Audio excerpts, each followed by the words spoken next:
Kada matutyan man ragsakan. Ay insalidumbay.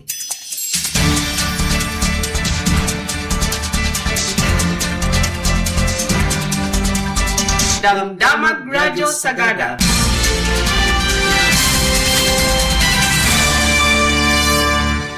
Di Radyo Sagada kung umuna ti tangatang nga mangidanon kadagiti damdamag.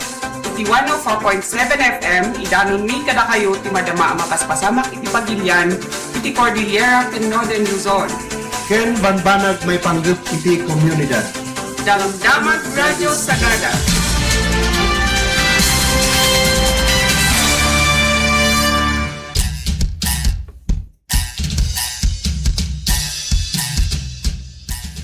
Nay magagsapa kada kayo aming kagayam kakabsat ken iti aming nakatunin iti Radio Sagada 104.7 FM. Din mano man iti oras iti panakaibingay dagiti lokal ka regional adamdamag itang oras siak ni Manong yo Rafi.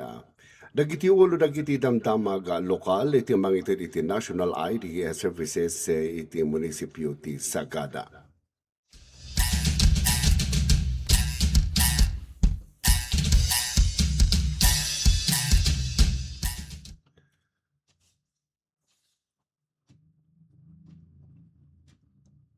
Dakkel responsibilidad ni Judy Justo haanda mga representar itikol di handa handa nga nakamang representar itikol dilira iti Miss Celebrity International Philippines.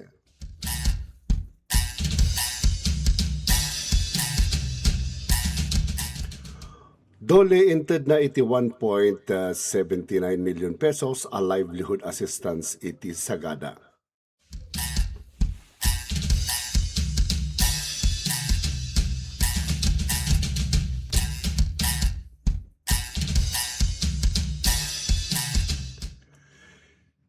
Iti matuloy dagiti damdamag nasyonal, iti school bullying may sakadagiti kitkitanan, itadagiti otoridad ang motibo, iti napasapak nga school incident, iti may sa pagadalan iti Tacloban City.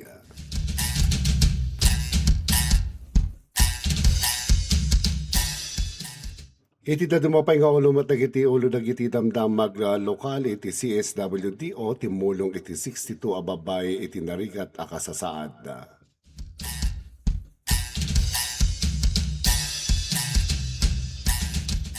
Iti man sa pangaulo na iti damdamag nasyonal, gakat amang paatidog iti paternity leave benefit maisaksakat.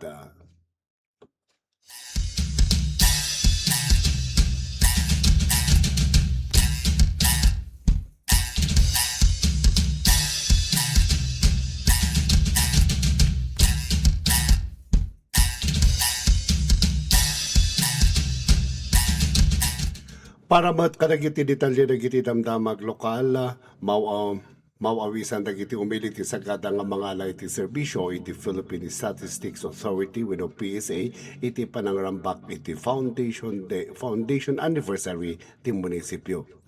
Inton no Hunyo 25, 2026 at dagiti personal iti PSA PhilSys sa provincial office iti ground floor lobby iti Baroa Municipal Building tapno mangited kadagiti sumaganad a serbisyo.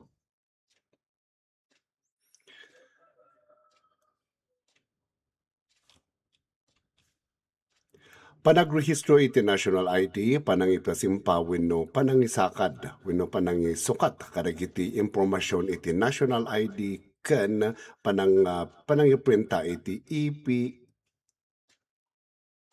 wenno ti e-PhilED, wenno e-Phil ID. May printa no bond paper ken mabalin malaminate kayat bayat iti panaguray iti physical a national ID card. Palagip iti PSA nga damat lang ti visa iti e-Phil ID kas iti physical a national ID card kan iti digital national ID.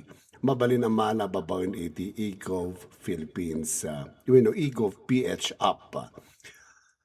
Mawawis dagiti saan pa yan nakapag-rehistro iti national ID, dagiti kasapulan iti panangipasimpa wenno panangisukat iti impormasyon da, ken dagiti kayat mangala iti FLID with no digital national ID. Ngagturong iti lugar iti na ituding nga aldaw tapno maawatan dagitoy serbisyo.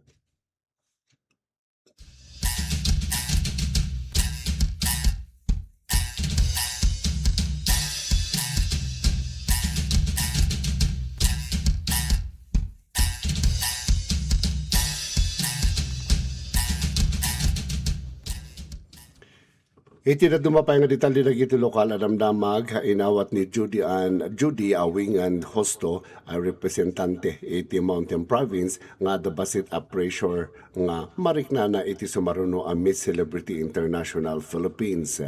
No pay kasta saan lang a Mountain Province iti representar na nudikat iti entero a region ti Cordillera. Gaputa iso lang iti may sa representante ti region iti nasao patimpalak. Iti paraki tungtong nagiti media kinuna ni Hosto adakkel iti responsibilidad nga nakibaklay wenno nakaibaklay kenkwana no pay kasta adda iti panagyaman nagaputa na ited kenkwana ti Gundaway amang representar iti probinsyana ken iti entero a Cordillera. Sigun kenkwana aramid na amin kabagalan natap no maipan iti dayaw ken panakaitanok iti nagan iti Mountain Province ken Cordillera iti nasao a kompetisyon. Impalawag na met asaan nga iso iti umunaan na pili amang representar iti probinsya. At dapat din mo na napili ng nagdesisyon dayta bumitiw gapu iti personal rason. Kalpasan dayta ni Hosto iti naawagan amang sukat kinkwana. Gapu iti daytoy agundaway inpakita ni Hosto iti panakayam iti yaman na ken panangipatag na iti tiwala ana iti kinkwana. Isuan ang ted kinkwana iti inspirasyon at ang gapon ken sungbatan ti karit ti panagpartisipar iti patimpalakka.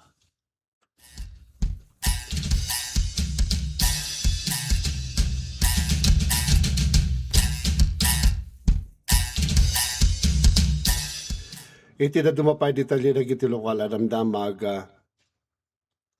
in Paay, iti Department of Labor and Employment Mountain Province Field Office when Dole MPFO nga idoluan na iti Provincial Head George Jr. G. Lubin iti kabuuan 1,797,995 pesos at tulong pangkabuhayan iti munisipalidad ti Sagada babaen iti Dole Integrated Livelihood Program wenno DILP Integrated Livelihood Program wenno DILP wenno mas kaammo kabuhayan program. Naawat ti cheque ni Mayor Felicito Dula kadwa ni Peso Manager Ryan Luis Locas ken ni Municipal Treasurer Chike Sayawon itinagan dagiti benepisaryo itinagan dagiti benepisaryo.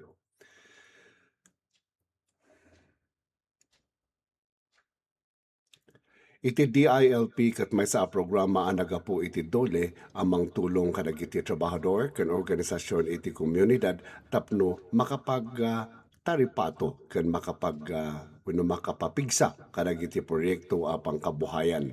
Ti programa ket lalayo na mangitag-ay iti panagbiag dagiti umili babaen iti panang pabilag iti panagsarili ken panang pasayaat iti kalidad ti biagda. Nagpaaymat iti munisipalidad ti Sagada iti nauneg nga panagyaman iti Dole gapu iti agtultuloy a suporta ken panagserbi iti panagbangon kadagiti natalged na ornos ken managbiag a komunidad.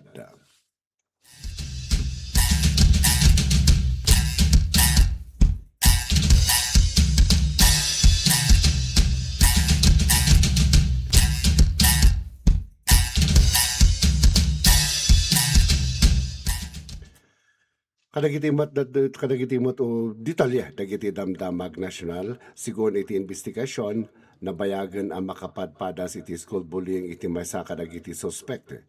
Inayon iti otoridad iti Tacloban a plinado dagiti duwa a suspect iti panangipatong palda iti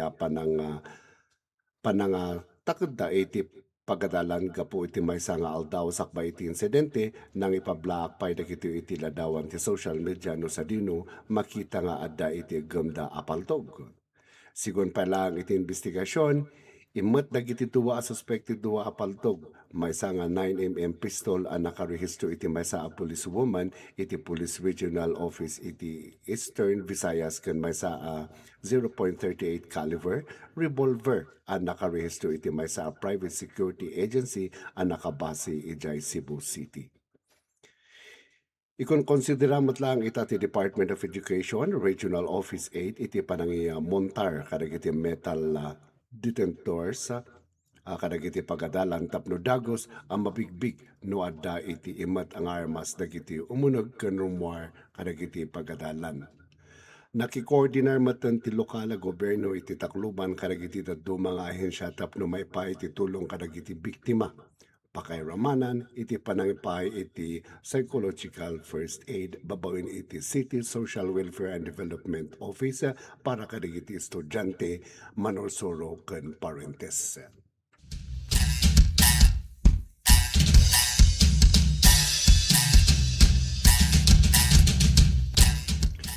Iti na dumapay do detalye na iti damdamag nakaipaay iti tulong iti City Social Welfare and Development Office CSWDO iti 60 ket 2 a babae maibilang iti nagduduma kita ti narigat a kasasaad iti umuna a quarter iti agdama a tawen. Sigon ka iti nasao nga opisina 20 a kaso tinaipila kontra kadagiti suspect. Bayat a 42 a kaso pay iti nasauan na ipila gapu iti nagduduma a rason. Kaduan kadagiti kaso ket panaglabsing iti RA 9262 wenno Anti-Violence Against Women and Their Children Act karaman iti 35 a kaso iti physical a panangabuso ken 16 a psychological a panangabuso. At damot lang iti 6 a kaso iti panaglabsing iti anti-rape law, 3 acts of lasciviousness, ken 2 a kaso a Safe Space Act. Iti tawon dagiti biktima, kaduan ket agtawon iti 20 hanggang 29. Kasaruno iti 30 hanggang 39, ken 40 hanggang 49. Adamot lang iti sumagmamano a biktima a minor di edad ken adda iti senior age group. Kaduang kadagiti insidente ket napasamak iti uneg iti pagtaengan ken adado iti napasamak iti rabi. Kabayatan na iti napalabas at tawen, dumanon iti 230 a babae iti natulungan iti CSWDO. No sa dino, sa isinta akaso iti naipila iti 170 iti saan pay. Agtultuloy mo't iti palagip iti CSDO, iti publiko nga i-report kung saan abaybayan dagiti kaso iti panangabuso kontra iti babae.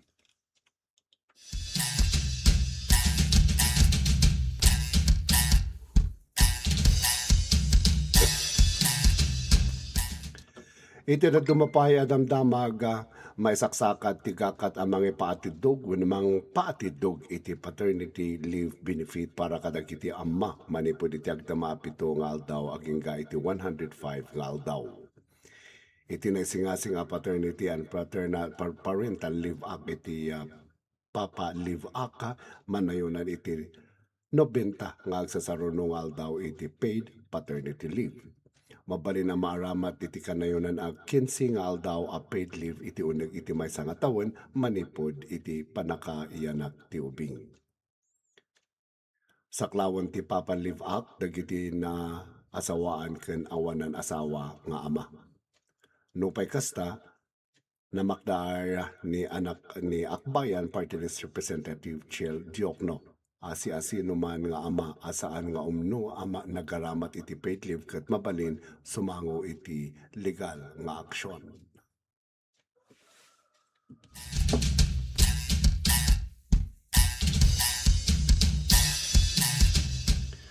O tagita pa lang dagiti damag maibingay tayo tatanga aldaw wenno itatanga aldaw iti Martes na imbag nga aldaw kada kayo amin nga awan labas.